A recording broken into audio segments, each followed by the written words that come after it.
Esam Daugelaičių Norkūnų senovės gyvenvietėj. 3 metus iš eilės čia dirba archeologai, studentai, moksleiviai, savanoriai, talkininkai. Tyrinėjama Žiemgalių gyvenvietė.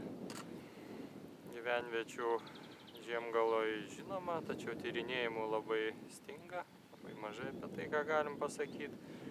Jo didesnis džiaugsmas, kad pats pirmasis bandymas čia žvalgyti, ieškoti, buvo labai sėkmingas.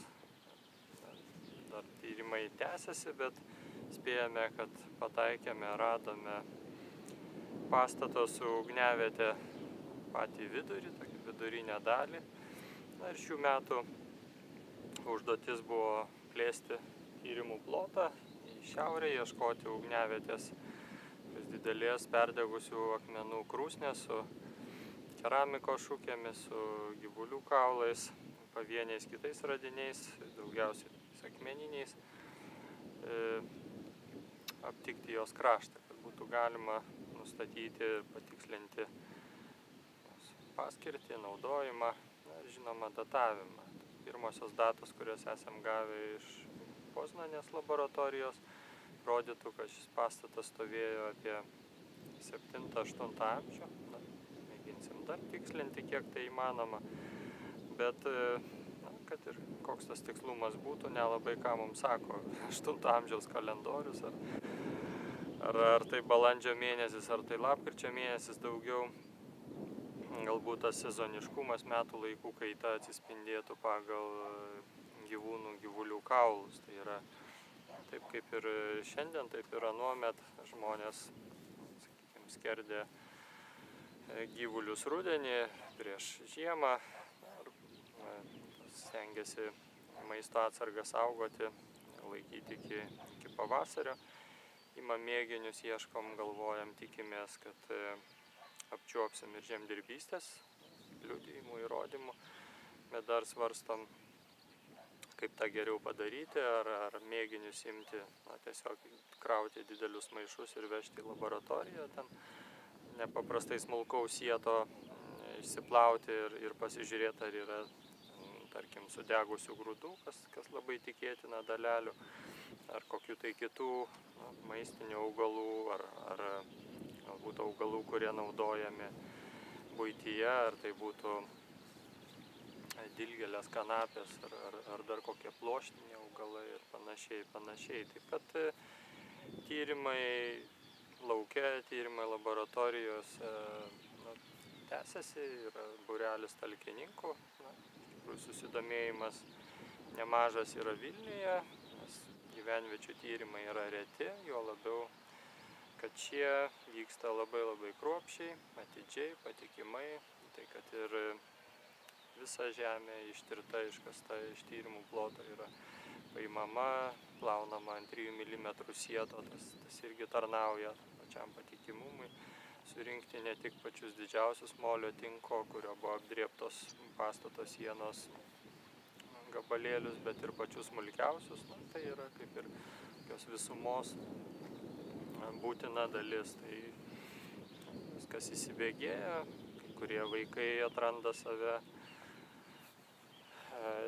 kruopščiai dirbdami, valydami, skusdami, kiti nori kažko tai tokio įvairesnio, metalo ieškiklių, ypatingai didelės žalos nepadarysi, tai yra paviršinis sluoksnis, čia vėl pavasarį yra pravažiuota, taip truputį suakėta. Kai kas plauna, kai kas įjoja, kai kas karutį vežioja. Štai šiandien atsirado pirmą kartą ties įkasinėjimus šeštokas iš Naisių. Štai jam labai patinka vežioti karutį, tai tikrai nėra koks tai nereikšmingas darbas, nes jis tiesiog mane pakeitė šitoj vietoje, aš galiu skirti daugiau dėmesio, būti čia prižiūrėti. Taip gražiai, darbščiai, nesipykdami, nors ir ne visai be nuostolių. Karolis iš Naisių šiandien įkrito į tyrimų plotą, nulaužė atraminę plokštę, ką dabar darysi. Bet laimė viskas sėkmingai. Plovimo metodas, kas iš tikrųjų yra atsiradęs jau seniau, bet plačiai pradėtas plačiau naudoti iš tikrųjų ne taip senai.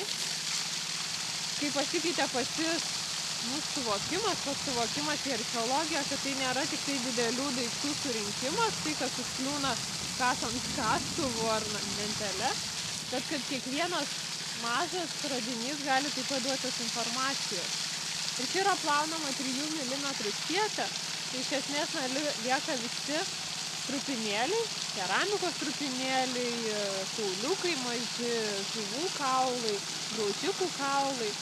Nes kas dirba su kaulais, iš ties yra, stebėdavos anksčiau, kad tų kaulų nebūdavo, pavyzdžiui, sakydavo, nejaugi mūsų archeologijoje anksčiau negyveno graužikai, jokie negyveno žiurkės ar ten kiti padarai, iš ko taip pat galima ten atsekti ligas ar panašiai.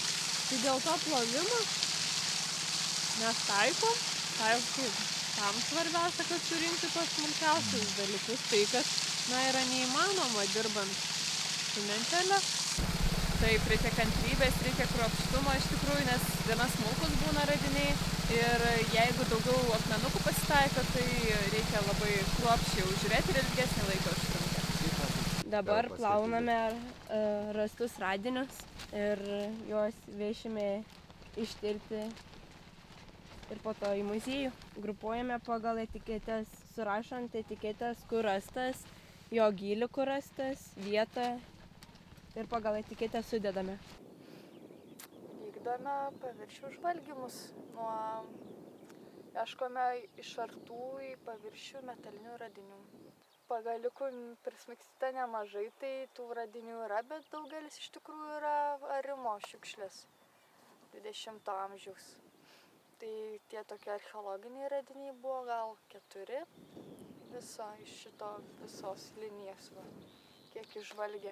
Buvo skustuvo geležinio fragmentas, buvo žalvarinio smeigtuko fragmentukas nedidelis adatos, o kitų dabar ir neprisimenu. Bet tokie smulkus jau irgi nuo arimo būtent susilaužyti ir susmulkėję visiškai.